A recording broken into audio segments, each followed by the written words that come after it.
Paris est à vous. Made in Paris. Et aujourd'hui, nous sommes avec Dominique Faye. Bonjour. Bonjour. Vous êtes PDG et fondateur de Faye Gastronomie. Vous êtes sélectionneur et exportateur de produits gastronomiques. Ça fait 20 ans que vous faites ça. Alors d'abord, de quel type de produits est-ce qu'on parle? On parle des produits qui sont la matière première de la gastronomie française. La gastronomie française, quelles sont les vraies spécialités de la France en gastronomie? C'est la volaille, qui a des spécificités régionales uniques au monde. C'est le foie gras, c'est la truffe, c'est le caviar d'élevage de Gironde, de Sologne. C'est bien sûr des fromages, c'est bien sûr des huîtres. C'est tout ce qui représente la vraie cuisine française. Alors, comment est-ce que vous avez débuté cette entreprise il y a 20 ans?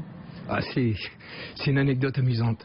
Il y a 20 ans, j'étais en voyage au Japon. J'étais un jeune cadre commercial qui vendait ses produits en Asie, de volaille. Et je visite un importateur japonais qui me dit vous les Français, vous avez des produits merveilleux. Mais alors vraiment, vous ne savez pas les vendre. C'est simple, quand je commande 10 cartons, je suis à peu près sûr de recevoir 9 ou 11 cartons. Quand je commande la couleur bleue, je vais recevoir bleu marine la première semaine, bleu azur la deuxième semaine, et puis peut-être bleu clair la troisième semaine. Et puis ne parlons pas, vous les Français, de votre côté administratif, parce que là, c'est pas brillant, vous êtes capable de faire une rature sur un passeport. Et alors, cette entreprise me dit, je travaille avec beaucoup de produits français, mais j'ai vraiment besoin que quelqu'un me contrôle tout, me vérifie, me sélectionne, m'organise et me mette de la rigueur. Et c'était le déclic. Et avec j'ai eu beaucoup de chance parce que cette entreprise qui m'a tout appris m'a envoyé 2 Japonais assez frais pour m'apprendre à travailler avec toute la rigueur qui caractérise le Japon. Et j'ai commencé en achetant des produits pour les Japonais uniquement, en sourçant, en allant chercher, en allant dans les campagnes françaises pour dénicher des beaux produits, et rassembler tout ça, émettre des passeports, et organiser tous les flux aériens on time, comme ils disent. Alors vous travaillez aujourd'hui avec combien de fournisseurs? 500 parce que, si vous voulez, depuis une vingtaine d'années, les chefs français, les grands chefs français, qui sont les ambassadeurs de la cuisine, ont prodigieusement développé la gastronomie à travers le monde et l'ont exportée. Tous les grands maîtres, tous les grands chefs, les Pierre Gagnère, les Éric Fréchon, les Joël Robuchon, font des prestations culinaires, des semaines gastronomiques à travers le monde, ou ont créé des restaurants. Joël Robuchon, Yannick Aleno, Alain Ducasse ont créé des restaurants à travers toute la planète, à Las Vegas, à Dubaï, à Tokyo, à Hong Kong, à Singapour. Donc j'ai accompagné ces chefs pour apporter la matière première pour que nos produits soient pour cuisiner, pour faire des menus, notre gastronomie française soit à Tokyo et à Singapour et à Hong Kong. Et c'est, j'imagine, très difficile au niveau de l'organisation de tout ce qui est logistique, parce que quand on parle de produits qui sont globalement des produits frais, vous avez tout un conditionnement, j'imagine, qui doit être ultra sécurisé. Ah, vous avez raison. Vous savez, c'est un peu... je dis souvent ça quand j'explique à des jeunes étudiants. Je compare la gastronomie à une pièce de théâtre ou un beau film. On aime tous regarder, on est des spectateurs assidus, surtout quand c'est bon, mais autour, il y a tellement d'acteurs, tellement de perfectionnisme, tellement de choses à régler, aucun détail ne doit être laissé au hasard, que les machinistes qui sont derrière, les acteurs qui sont autour, qui sont derrière le théâtre, à mettre tout ça en œuvre, vous avez raison, c'est énormément de détails à régler. Plus, évidemment, toutes les difficultés administratives qui entourent les échanges à travers le monde. Alors, vous disiez au début, vous avez travaillé d'abord avec le Japon. Aujourd'hui, évidemment, vos destinataires sont beaucoup plus étendus que le seul pays du Japon. Oui, c'est une entreprise maintenant que je dirige avec une équipe dynamique, compétente, et nous livrons le monde entier.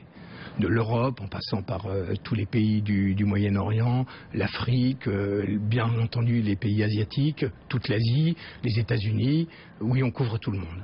Et au niveau des 500 fournisseurs que vous avez, comment vous les repérez, comment vous les sélectionnez? Vous allez comme ça sur le terrain, à la campagne, chercher ce qu'il y a de mieux? Vous déléguez? Comment ça se passe? Alors, vous renouvelez votre liste de fournisseurs? J'ai moins de mérite que ça. Et en fait, les grands chefs sont évidemment des dénicheurs de produits.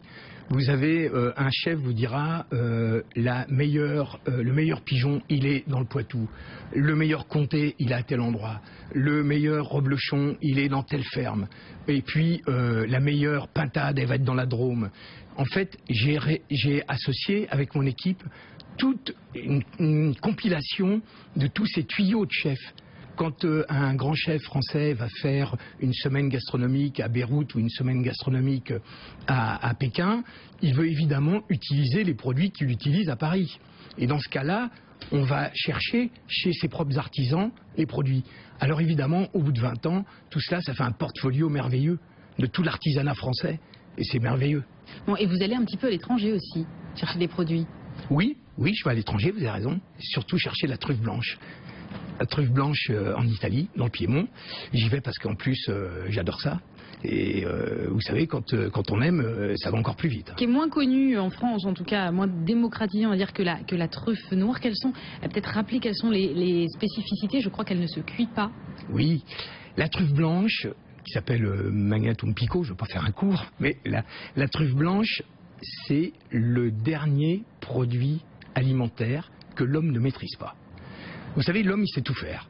Il sait faire du perdreau d'élevage, du faisan d'élevage, du turbo d'élevage. Il sait tout faire. Mais il y a une chose que l'homme n'arrive pas à faire, c'est conserver, reproduire et stocker la truffe blanche d'Alba. On dit d'Alba, comme on dit du Piémont, parce que c'est la zone géographique où elle est la meilleure. Ça se situe en Italie, évidemment. On en trouve aussi en Toscane, on en trouve un petit peu partout. Mais celle où elle est la plus puissante, c'est à Alba. C'est fort connu d'ailleurs. Et elle ne se cuit pas parce qu'elle perd tout son arôme, elle est tuée par la chaleur, elle ne se surgèle pas et elle ne se conserve que quelques jours. Donc c'est vraiment le dernier grand produit exclusif que l'homme utilise et qui a su faire, en copiant, ne faire que de l'arôme, mais jamais la dupliquer ni l'élever. Et j'imagine qu'on vous a demandé beaucoup de choses là en ces fêtes de fin d'année. Vous avez dû être un peu débordé. Quels sont les produits phares incontournables là pour ces fêtes de fin d'année que vous avez expédiés?